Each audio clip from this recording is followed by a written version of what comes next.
அவங்கள்ட்ட கழுவி நக்கி தின்ற நாடித்தான் இன்றைக்கு எங்களுக்கு இந்த நிலைமை. மாற்றம் கொண்டு வரோம் என்று சொல்லி வந்த அரசாங்கம் இன்றைக்கு மக்களை போய் காட்டுது. எந்த விதமான நடவடிக்கையும் இல்லை, எந்த விதமான விலை குறைப்பும் இல்லை. வளர்ந்து லஞ்சத்திலேயே மூழ்கி போய் இருக்கிறேன். என்னத்துக்கு ஒரு அவர்கிட்ட போற அட்வர்ஸ் ஆசைக்காக மற்றவர்கிட்ட போறீங்க? ஒரு படிச்சனி இவ்வளவு விளையாட்டுல எல்லாம் இவ்வளவு செய்திருக்கிற, இவ்வளவு சாதனை படைச்சிருக்கிற, இன்றைக்கு பாராளுமன்றத்தில் இவ்வளவு கலைக்கிற பிறகு நம்ம அந்த பொம்பளையில வந்து இழிவுபடுத்துறேன். சந்திரசேகரன் சொல்றார் யாழ்ப்பாணத்துல உள்ளூராட்சி சபை எல்லாத்தையும் கைப்பற்றுவா சொல்லி. அது எங்களுக்கு மக்களுக்கு சொல்லணும். எங்களுக்கு மக்களுக்கு தான் சூடு சுரணை இருக்கணும். எங்களோட மக்களுக்கு அற்ப சொற்ப ஆசைக்காக ஆருப்போ துணை போறீர்கள், நீங்களும் முண்டு கொடுக்குறீர்கள். சிங்கள அரசாங்கத்துக்கு நீங்களும் முண்டு கொடுக்குறீர்கள். ஏன்னு சொன்னால் தொழில் அமைச்சர் எல்லாரும் தங்களது சுயநலத்துக்காக வேலை செய்கிறாங்களே தவிர கடல் வளத்தை பாதுகாக்கணும், கடல் வளத்தை பாதுகாத்து மீனவற்ற வாழ்வாதாரத்தை காப்பாற்ற வேண்டிய எந்த எண்ணமே கிடையாது. அவங்க தாங்கள் வராங்க, அங்கே அவரோட கதைக்கிறாங்க, இவரோட கதைக்கிறாங்க, தாங்கள் தங்களோட பொக்கெட்டுகள் நிரப்புறாங்க, கோடி கோடியாக பணத்தை வண்டிகளும் நிரப்புறாங்க. இதுதான் இங்கே நடந்து கொண்டு இருக்கிறது. அப்போ இப்போ புதுசாக வந்த அமைச்சருக்கும் இன்னும் ஒன்றுமே விளங்குதில்லை. கடலண்டா என்னண்டே விளங்குதில்லை. கடலண்டா ஆனாவே தெரியல. ஆனால் ஏதோ எல்லாம் கதைச்சு கொண்டு தெரிகிறேன். இப்போ நாங்கள் சந்திச்ச இவரோட கடத்தொழில் அமைச்சராக வந்த உடனே நாங்கள்லாம் யாழ்ப்பாணம் வந்து முதலாக சந்திச்சு வீரசிங்கம் கோயிலில் வந்து சந்திச்சு நாங்கள் இவரோட கதைச்சு இவருக்குரிய மகஜர் எல்லாம் கொடுத்துறாங்க. இன்றைக்கு அதுக்கு எந்த விதமான நடவடிக்கையும் இல்லை, எந்த விதமான பதிலும் இல்லை. 4 மாவட்டம் வந்து சேர்ந்து கொடுத்துறாங்க. எங்களுக்கு இந்த கடலில் இப்படி பிரச்சனை இருக்குது, எல்லாத்தையும் பாதுகாக்கணும், இந்த நடவடிக்கை கொடுக்கணும், தடை செய்யப்பட்ட தொழில் எல்லாத்தையும் நிப்பாட்டி எங்கள் இந்த மக்கள் சந்தோஷமாக தொழில் செய்யணும்னு சொல்லி நாங்கள் 4 மாவட்டமும் சேர்ந்து இப்போ யாழ்ப்பாணம், மன்னார், கிளிநொச்சி, முல்லைத்தீவு 4 மாவட்டம் சேர்ந்து மகஜரம் கொடுத்துறாங்க. எல்லாரும் கதைச்சு எங்களது கருத்துரை சொல்லி மகஜரம் கொடுத்துறாங்க. அதை பற்றி இன்றைய வரையும் எந்த விதமான கதையும் இல்லை, ஒரு சிந்தனையும் இல்லை. அதை புதுசாக ஒரு சட்டம் கொடுத்துக்கிறாங்க. அது ஏற்கனவே இந்த சட்டம் முன்னாள் கடத்தொழில் அமைச்சரால் கொண்டு வரப்பட்டு கோட்டை பார்லிமெண்ட்டில் அமைச்சர் மன்றத்தில் போட்டு அமைச்சர் அந்த ஆளுங்கட்சி என்ன அமைச்சர்களாலேயே அது நிராகரிக்கப்பட்டது. நிராகரிக்கப்பட்ட சட்டத்தை பிறகு தூசி தட்டி எழுப்பிக்கிறார். நாங்கள் தான் சொல்கிறோம், எங்களுக்கு அந்த இந்த சட்டம் மட்டும் தேவையில்லையே. கடத்தொழில் நீரியல் துறையால் 96ஆம் ஆண்டு உருவாக்கப்பட்ட சட்டம் 2ஆம் இலக்க சட்டத்தை நடைமுறைப்படுத்த சொல்லி இன்றைக்கு திருப்பி கடலில் சுருக்கு வேலை, லைட்டு கடலில் பார்க்க முடியல, கண்டபடி குளதல்றாங்க. இந்தியாவில் உள்ளூர் இழுவப்பட முழுக்க உள்ளூர் இழுவப்பட நாசம் கொண்டு இருக்காங்க. அதுக்குரிய தடை செய்யப்பட்டதோட நிப்பாட்டு மட்டும் சொல்லி கத்துறோம். அதுக்குரிய நடவடிக்கை ஒரு தரம் எடுக்கிறாங்க. இல்லை ஒரு நீரியல் துறை இருக்கிறாங்க, கேவலம் கட்ட ஒரு நீரியல் துறை ஒரு கடிதம் அனுப்பினாங்க. அந்த தொழில் தடை, இந்த தொழில் தடை, 14 தொழில் தடையண்டு. என்ன தொழிலை செய்து, என்ன தடை செய்து விட்டவங்க, என்ன தொழிலை தடை செய்தவங்க? தாங்கள் சட்டவிரோதமான தொழிலை தாங்கள் அனுமதித்து கொண்டு தாங்கள் லஞ்சம் கோடியாக லஞ்சங்களை வேண்டிக் கொண்டு பிறகு பார்த்தால் அது தடை இது தடைன்றாங்க. இப்போ இன்றைக்கு உள்ளூர் நிலவப்படகு இன்றைக்கு உண்மையின்படி எப்போது தடை செய்யப்பட்டிய தொழில். அது ஒரு முட்டாள் சுமந்திரனால் வந்த வேலை. ஏனென்று சொன்னால் பார்லிமெண்ட்டில் நிறைவேற்றப்பட்ட சட்டத்தை வந்து திருப்பி மாற்றி அவைக்கு ஒரு இடம் ஒன்று ஒதுக்கி அவைக்கு ஒரு தொழிற்செயலுக்கு கொடுப்போம் என்று சொல்லி ஒரு முட்டாள் சுமந்திரனால இந்த பிரச்சனையும் வந்தது. அதை மற்ற வார கடத்தொழில் அமைச்சர்கள்லாம் தங்களுக்கு சாதகமாக பயன்படுத்துகிறாங்க. ஆனால் தெரிஞ்ச கடத்தொழில் அமைச்சரும் அப்படித்தான், ஒன்றும் தெரியாத கடத்தொழில் அமைச்சரும் அப்படித்தான் அதை பயன்படுத்துகிறாங்க. திருப்பி இப்போ புதிய சட்டம் நிராகரிக்கப்பட்ட சட்டத்தை பிறகு திருப்பி சொல்கிறார். நாங்கள் எங்களுக்கு இதில் எந்த விதமான ஆட்சேபனையும் எங்களுக்கு இந்த சட்டத்தை உடனடியாக நடைமுறைப்படுத்துறதுக்கு நாங்கள் விரும்பவில்லை, எங்களுக்கு தேவையில்லை. இது இலங்கையிலேயே எல்லா கடத்தொழில் மக்களாலேயும் நிராகரிக்கப்பட்டது. சரியான சட்டம் என்று சொல்லியிருந்தால் இவர் சட்டத்தை நகல்கள் வந்து எல்லா சங்கங்களுக்கும் கொடுக்கப்பட்டிருக்கணும். இது புதுசாக வந்து சட்டம், இந்த சட்டத்தை பாருங்கோ, சரியோ புளியோ பிழை இருந்தால் திருத்துவோம், சரி என்றால் இதை நடைமுறைப்படுத்துவோம் என்று அப்படி சகல சங்கங்கள் இலங்கையில் இருக்கிற கடத்தொழில் சகல சங்கங்களுக்கும் அதை கொடுக்கப்பட்டிருக்கணும். ஒன்றும் கொடுக்காமல் அதை பற்றி கதைக்காமல் பிறகு அந்த சட்டத்தை நடைமுறைப்படுத்த போறோம்னு சொல்லி பார்லிமெண்ட்லேயும் அங்கேயும் கதைச்சு கொண்டிருக்கிறேன். இதை நாங்கள் முற்று முழுதாக நாங்கள் இதை வெறுக்கிறோம், நிராகரிக்கிறோம். இந்த சட்டத்தை நடைமுறைப்படுத்த தேவையில்லை. நீங்கள் ஏற்கனவே 96ஆம் ஆண்டு கடத்தொழில் நீரியல் துறையால் உருவாக்கப்பட்ட சட்டம் 96ஆம் ஆண்டு 2ஆம் இலக்க சட்டத்தை நடைமுறைப்படுத்துக்கும். அதை நடைமுறைப்படுத்தினால் இந்த கடத்தொழில் மக்கள் சந்தோஷமாக நிம்மதியாக வாழுவோம். அட்டப்பண்ணை தொடர்பாக இல்லை, எல்லா பிரச்சனையும் வந்து ஆளுநரோட கதைச்சுறாங்க, என்பிபி ஆளுநரோட கதைச்சுறாங்க. ஆளுநர் வேதநாயக ஐயாவோட கதைச்சு அவர் உடனடியாக 1 மாதத்துக்கு இல்லை தானே கடத்தொழில் அமைச்சரோட கதைச்சு உங்களுக்கு ஒரு முடிவு சொல்கிறேன், இல்லாட்டி நாங்கள் திருப்பியும் அவரையை பற்றி சந்திச்சு ஒரு முடிவு காணோம்னு சொல்லி ஒரு முடிவு ஒன்று எடுத்தாங்க. இன்றைய வரையும் அதுக்கு எந்த விதமான பதிலும் இல்லை. எல்லாரும் எங்களை கூப்பிட்டு கதைக்கிறாங்களே தவிர ஆனால் எங்களுக்குரிய பதிலும் இல்லை, தீர்வும் இல்லை, அதோடய விட்டுடுறாங்க. அப்போ இன்றைக்கு திருப்பி அது ஒரு கடத்தொழில் அமைப்பையும் கூப்பிடாமல் அவன் அதிகாரிமார் உட்பட ஆளுநரோட சேர்ந்து கதைச்சு கடலட்டை பண்ண கொடுக்குறாங்க. கடலட்டை பண்ண கொடுக்குறாங்க நீங்களார் அங்கே உள்ள முதல் அங்கே சங்கம் அனுமதிக்கணும். அந்த சங்கம் இருக்கணும். வேற அந்த கடத்தொழில் அதில் வந்து இந்த இடம் எங்கடங்கு அந்த இடத்தை ஆய்வு செய்யணும். இந்த இடத்துல அட்டை பண்ண வைக்கலாம வைக்கக்கூடாதுன்னு பார்க்கணும். நீங்கள் அதை விட்டுட்டு அந்த அவனுக்கு இடம் கொடுக்க சொல்லி சிறு தொழில் அவன் ஒரு சிறகு வேலை செய்கிறவனை கூட்டிக் கொண்டு அறையைக்கு வச்சு பெருட்டி அடிக்க போய் அவனுக்கு இடம் கொடுக்கணும், உனக்கு போல காசு வேண்டித்தாரன் என்று பெருட்டி கூத்தாடி நீங்கள் லஞ்சங்களை வேண்டி உங்களது கையில் ரப்பராக போயிடலாம். நீங்கள் அங்கே ஒன்றும் கிளிக்க தேவையில்லை. ஏனென்று சொன்னால் இன்றைக்கு ஒரு அதிகாரியால் சொல்லியிருக்கார், நாங்கள் வந்து அனுமதி கொடுத்தா நீங்கள் எல்லாரும் அதுக்கு அனுமதி கொடுக்கத்தான் பண்ண மாட்டோம். ஏன்னா நீ லஞ்சம் பண்ணுற புலி என்ன, லஞ்சத்திலேயே பிறந்து லஞ்சத்திலே வளர்ந்து லஞ்சத்திலே மூழ்கி போயிருக்கிற. அப்போ நீ அதை சொல்லுவாதானே. உண்மையின்படி நாங்கள் இனிமேல் வந்து புதுசாக வந்து கடல் அட்டை பண்ண கொடுப்பதா இருந்தால் அதை வந்து பப்ளிக்காக அந்த சங்கங்கள் மேல் அனுமதிக்கணும், சங்கங்கள் பார்க்கணும், சங்கங்கள் அனுமதிக்கணும். அதுக்கு பிறகு நெக்டாவோ நேராக கடல் ஆய்வு செய்யணும். ஒரு சிறு தொழிலாளிக்கு பாதிப்பு இல்லாமல் சிறு தொழிலாளி செய்கிற இடங்களில் போடாமல் ஒதுக்கப்பட்ட இடங்களில் இவங்களுக்கு கடலை ஆய்வு செய்தால் அட்டப்பட்ட கொடுக்கணும். அதை விட்டுட்டு அவன் பாதிக்கப்பட்டவன் குடிவன் எல்லாரும் தான் பாதிக்கப்பட்டிருக்கான். கடத்தொழிலாளி யார் பாதிக்கப்படையில்லை, எல்லாரும் தான் பாதிக்கப்பட்டிருக்கான். அதை விட்டுட்டு தேவையில்லாத வேலையில் நீங்கள் பார்த்து கொண்டிருக்காங்க. இன்றைக்கு தடை செய்யப்பட்ட தொழில் இந்த மக்கள் செத்து கொண்டிருக்கிறோம், அதிலை பற்றி கதைக்கிறதுக்கு ஆக்கள் இல்லை. இன்றைக்கு இந்தியாவோட இழுவப்படை எல்லை தாண்டாமல் மறைக்கிறதுக்கு அதிலை பற்றி கதைக்கிறதுக்கு ஆக்கள் இல்லை. அங்கே வந்து கூடி எல்லாரும் கூடி அவர் எல்லாரும் வந்தவன் அதே கூட்டத்தில் எங்களே கூப்பிட்டுக்கலாமே இல்லை, அதே கூட்டத்தில் எங்களே கூப்பிடுறது தான் தெரிஞ்சிருக்கும். எல்லா அதிகாரிகளும் வந்திருக்கேக்க எங்களை கடத்தொழில் அமைப்பட்டு சொல்லி எங்களே கூப்பிடுறது தான் தெரிஞ்சிருக்கும்.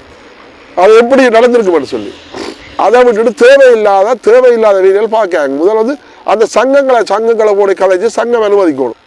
சங்கம் அனுமதிச்சா அப்புறம் தான் அதுக்கு அப்புறம் மெட்ட நடவடிக்கை எடுக்கணும், ஆய்வு செய்கிற நடவடிக்கைகளை. அதை விட்டுட்டு தேவையில்லாத பார்க்கணும். அதே மாதிரி தான் இன்றைக்கு எங்கள் இந்த தமிழ் தேசியம் எல்லாம் போய்கொண்டிருக்கு. என்னென்னு சொன்னால் இன்றைக்கு அமெரிக்காவில் ஒரு ஊடகவியலாளர் ரணில் விக்ரமசிங்கா கேட்ட கேள்விகளுக்கு ரணில் விக்ரமசிங்கா என்ன பதில் சொன்னார்ன்னு உலகம் எல்லாத்துக்கும் தெரியும். அவங்களுக்கு நீங்கள் இன்றைக்கு யுத்தம் முடிஞ்சு எவன் ஜனாதிபதியாக மாறணும் அவனுக்கு தான் எங்களுடைய அரசாங்கம் எங்களுக்கு தமிழ் அரசியல்வாதிலாம் முட்டு கொடுக்குறீங்க.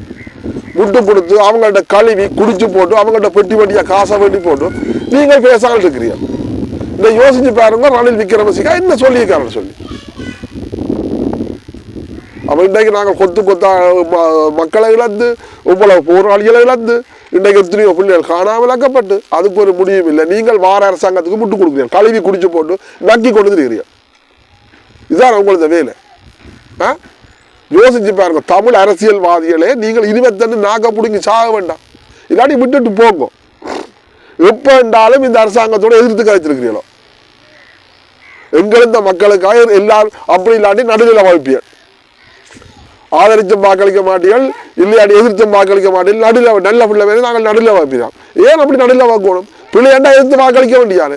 இப்போ போன பட்ஜெட்டை பாருங்கோ, 2ஆம் மாசிப்பில் வந்து தமிழ் தேசிய கூட்டமைப்பு தமிழ் எம்பி மேலே எல்லாரும் நடுநிலை வகுத்திருக்கிறேன். அதே மாதிரி தான் எங்கள் இந்த ஊசி டாக்டர் அர்ஜுனா அவர்களும் நடுநிலை வகுத்திருக்கிறேன். அதை எதிர்த்து அவர் வாக்களிக்கல, எதிர்த்து வாக்களிக்காமல் விட்டுட்டு பிச்சை போடுறதை பற்றி கதைச்சறி. நீ பிச்சை போடுறதை பற்றி கதைச்சறி அதை நாங்கள் நிறைவேற்றினாங்க. அவள் அதை எதிர்த்தே வாக்களிக்கல. அந்த சட்டத்தை அந்த 2ஆம் மாசிப்பு பட்ஜெட்டு 2ஆம் மாசிப்பில் வந்து அதே எதிர்த்து வாக்களிக்கல, நடுநிலை வகுத்தறி. அப்போ அதனால் எங்களுக்கு முன்னுள்ள சந்தேகம் வருது. நீ கதைக்கிற பார்லிமெண்ட்ல கதைக்கிற நல்லா கதைக்கிற அதை நாங்கள் வரவேற்கிறோம், நல்லா வரவேற்கிறோம், உங்களுக்கு சந்தோஷம். நான் போன ஊடகவியலாளர் மாநாட்டிலே நான் சொன்னேன். அப்போ அதுக்கு 2ஆம் வாசிப்புக்கு என்ன காரணத்துக்கு ஒரு நடுநிலை வகுத்தறீங்க. ஏன்னா அதை எதிர்த்து வாக்களிச்சு போட்டு நீ பிச்சை போடுற பற்றி கதைச்சிருந்தால் என்ன நான் உங்களை வரவேற்றிருப்பேன். அப்போ ஒவ்வொன்றுக்கு நீங்கள் இப்படி சாட்டி சரி கொண்டு போறீர்கள். ஆனால் இன்றைக்கு நாங்கள் வந்து எங்களோட கடத்தொழில் சம்பந்தப்பட்ட பிரச்சனை நான் அர்ஜுனா சந்திச்சு அர்ஜுனாடி ஒரு கடிதம் எழுதி வச்சிருக்கிறேன். எங்களோட கடத்தொழில் சம்பந்தமான முறையில் ஆரம்பத்திலேருந்து இப்போ இண்டை வரையும் அதை நாங்கள் கொடுத்து பார்லிமெண்ட்டில் கதைக்க சொல்கிறது தான் நான் இருக்கிறேன். அது நல்லதோ கெட்டதோ இன்றைக்கு எங்களுக்கு அவர் நடுநிலை வகுத்தாரோ அல்லது நடுநிலை வகிலோ அது வேற பிரச்சனை. அது அவருக்கு என்ன நிலைமை வந்தவர் அது 2ஆம் மாசிப்பு பட்ஜெட்டுக்கு 2ஆம் மாசிப்பில் வந்து நடுநிலை வகுத்தாருன்னு எங்களுக்கு தெரியாது. ஆனால் சரியான உண்மையான ஒரு அர்ஜுனமாக இருந்திருந்தால் அதை எதிர்த்து வாக்களிச்சு போட்டு கழிச்சிருக்கணும். சரி, இந்த பொம்பளை பிரச்சனையிலே தேவையில்லாத போய் சொல்கிறேன், தேவையில்லாத வசனங்களை ஏன் பாவிக்கிறேன். இன்றைக்கு நீ இந்த பாராளுமன்றத்தில் இவ்வளோத்தையும் கதைச்சு இன்றைக்கு ஒரு மக்கள் ஓரளவில் உன்னில் எல்லாம் நம்பிக்கையை கொண்டறிகிறேன். அதை விட்டு இந்த பொம்பளை பிரச்சனைகள் அதில் கேவலமான வேலை எல்லாத்தையும் பார்த்துன்னு இருக்கிறேன். உனக்கு அந்த வெக்கமே இல்லையா அதில் கதை கேட்கல. நீ ஒரு படித்த டாக்குத்தர், ஒரு படித்த நீ இவ்வளோ விளையாட்டுல எல்லாம் இவ்வளோ செய்திருக்கிற, இவ்வளோ சாதனை படைச்சிருக்கிற, இன்றைக்கு பாராளுமன்றத்தில் இவ்வளோத்தையும் கலைக்கிற, பிறகு நம்ம அந்த பொம்பளையில வந்து இழிவுபடுத்துற. இதில் வந்து நல்லதும் இருக்குது, கெட்டதும் இருக்குது. ஓப்பனாக செய்கிறவங்க இருக்குது, ஓப்பனாக ரகசியமான ஒன்று செய்கிறவங்க இருக்காங்க. இதுவரை எல்லாத்தையும் பார்க்க போனால் எங்கள் நாட்டில் ஒன்றுமே செய்யலாம் வேறு. எங்களது நாட்டில் 190% இதான் நடந்து கொண்டு இருக்கு. அது ஒன்று ரெண்டு தான் உனக்கு பப்ளிக்காக தெரிஞ்சிருக்கு. இதை போய் 1000 இருக்கு. இதுகளை தயவு செய்து இதுவரை எல்லாத்தையும் கையா விட்டுட்டு நீ மக்களுக்கு என்ன தேவை வேண்டும், மக்களுக்கு என்ன தேவை, கிராமத்தை எப்படி முன்னேற்றணும், நகரத்தை எப்படி முன்னேற்றணும், எங்களது தொழில் ஆரம்பத்தில் இருந்த தொழில் வாய்ப்புகள், தொழில் ஃபேக்டரிகள் எல்லாத்தையும் எப்படி நடைமுறைப்படுத்தணும், அதை உருவாக்கணும், அதுகளை பற்றிக்காத, எங்களது தேசியத்தை பற்றிக்காத. நீ நல்லா தான் கதைக்கிற, நான் இல்லைன்னு சொல்லல. அப்போ அதுகளை விட்டு இப்படி கொச்சப்படுத்துற மாதிரி இந்த பொம்பளை பற்றி அதை இழுத்து அதை நீயே தாழ்த்துற மாதிரி கிடக்கு. அதை விட்டுட்டு நீ மடியாக்காத. இப்போ இதுகளை பற்றிக்காத. நானும் இப்போ உங்களுக்கு எங்களது கடத்தொழில் சம்மந்தப்பட்ட பிரச்சனை கடிதம் எழுதி வச்சுக்கேன். உன்னோட 2 பேர் காலங்களில் வந்து தென்னிலங்கை பகுதியிலேருந்து குறிப்பாக வடமராட்சி கிழக்கு பகுதியில் கடல் அட்டை பிடிக்கிற அனுமதிகள் வழங்கப்பட்டிருந்தது. இது தற்போதும் NPP அரசாங்கம் பொருட்படுத்த பின்னரும் அந்த அனுமதிகள் வழங்கப்பட்டிருக்கிறது. அவர்கள் வடமராட்சி கிழக்கிலே வாடி அமைத்து கடல் அட்டை பிடிக்கிறதுக்குரிய வேலைகள் செய்து கொண்டிருக்கிறார்கள். இது தொடர்பாக உங்களோட நிலப்பாடு இல்லை? இது தொடர்பாக இது கடல் அட்டை சம்பந்தமாக வெளிமாவட்ட மீனவர் சம்பந்தமாக எங்களுக்கு போன கிழமைக்கு முதல் கயேந்திரகுமார் பொன்னமல மகள் என்னுடைய தொடர்பு கொண்டு தகவல் கேட்டவன். அப்போ நான் சொன்னேன் கடல் அட்டை பண்ண 250 பேருக்கு தான் அனுமதி வழங்கப்பட்டது. ஆனால் அங்கே 600 பேருக்கு மேலே தொழில் செய்கிறாங்க. மற்றவங்களுக்கு என்னென்ன அனுமதி வழங்கப்பட்டது, எப்படி தொழில் செய்கிறாங்க எங்களுக்கு தெரியல. நீங்கள் அவருக்கா நீங்களே இது சம்பந்தப்பட்டாங்க கடத்தொழில் நீதிமன்றத்தோட கதைக்கும் நீதிமன்றத்தோட கதைச்சு நீங்கள் உங்களுக்கு அப்போ உடனே அவைக்கிற தொடர்பு கொண்டு நீதிமன்றத்தோட கதைச்சு கேட்டுக்கிறேன். இப்படி இந்த தென்னிலங்கையில் வந்து கடல் அட்டை பிடிக்கிறவைக்கு நீங்கள் எத்தனை பேருக்கு அனுமதி வழங்கியிருக்கலாம்னு சொல்லி கேட்க, தாங்கள் 300 பேருக்கு அனுமதி வழங்கியிருக்கிறோம், ஆனால் 600 பேருக்கு மேலே தொழில் செய்கிறான்னு சொல்லி.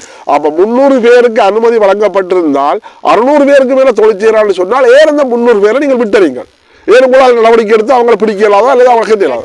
ஆளணி அதிகரிப்பா அல்லது கடற்தொழில், அதாவது வடமராட்சி கிழக்கு பிரதேசத்துல இருந்து கடல் அட்டை பிடிக்கிறது இல்லை. இது வந்து கடல் அட்டை பிடிக்கிற பிரச்சனை. இது வந்து எங்கள்கிட்ட கடல் வழக்குகளை வந்து அழிக்கிற பிரச்சனை. இன்றைக்கு ஒரு 600 படகுன்னு சொல்லி ஏற்கனவே நீதித்துறையால் சொல்லப்பட்டிருக்கு. 600 படகுல 4 பேர் போகிறாங்க. ஒருத்தர் போட்டில் இருக்கிறார், 3 பேர் லைட்டோட கடலில் இறங்குறான்னு சொன்னால் 3018 1800 பேர் கடலில் இறங்குறாங்க.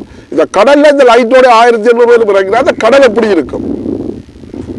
அடுத்தது வந்து இவைக்கு இதாவது அனுமதி இல்லை, அட்டை பிடிக்கிறதுக்கு இதாவைக்கு அனுமதி இல்லை. அந்த உடனே அனுமதி பத்திரத்தை வேண்டி பாருங்கோ, அதுலேயே அனுமதி இல்லை. ஆனால் ஒரு அனுமதி பத்திரத்திலே எடுத்து வச்சுக்கொண்டு அதில் 10 பேர் தொழில் செய்கிறான். ஒரு அனுமதி பத்திரத்தில் 10 பேர் தொழில் செய்கிறான். அதுக்கு யார் உடந்த? இந்த நீதிமன்றத்தினால் உடந்த. ஏன்னு சொன்னால் ஒரு படகுக்கு 25,000 50,000 பேரை இஞ்ச வேண்டுறாங்க. அதே மாதிரி கொழும்பில் எவ்வளோ அந்த கோடிக்கணக்கில் வண்டி போட்டு இஞ்சி ஆடுறாங்க. இஞ்சி அதை என்ன பண்ணால் அப்புறம் இவர் இஞ்சி அதில் அந்த பொமிட்டில் இவர் சைன் வைக்கணும். அந்த சைன் வைக்கிறதுக்கு தான் ஒரு படகுக்கு படம். அப்போ இப்படி கோடிக்கணக்கில் நீங்கள் லஞ்சங்களை வேண்டிக் கொண்டு தானே சொல்றார் 300 படகுக்கு அனுமதி, ஆனால் 600 படகு தொழில் செய்கிறார்னு சொல்லி கயேந்திரகுமார் பொன்னமல மகளுக்கு சொல்லியிருக்கிறார். அப்போ அந்த 300 படகையே நடவடிக்கை எடுக்கல.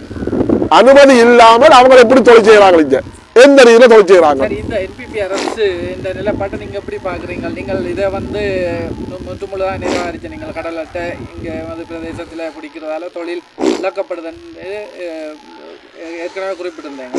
மீண்டும் அதே நிலைமை வந்திருக்கு. இதை நீங்கள் எப்படி பார்க்குறீங்க?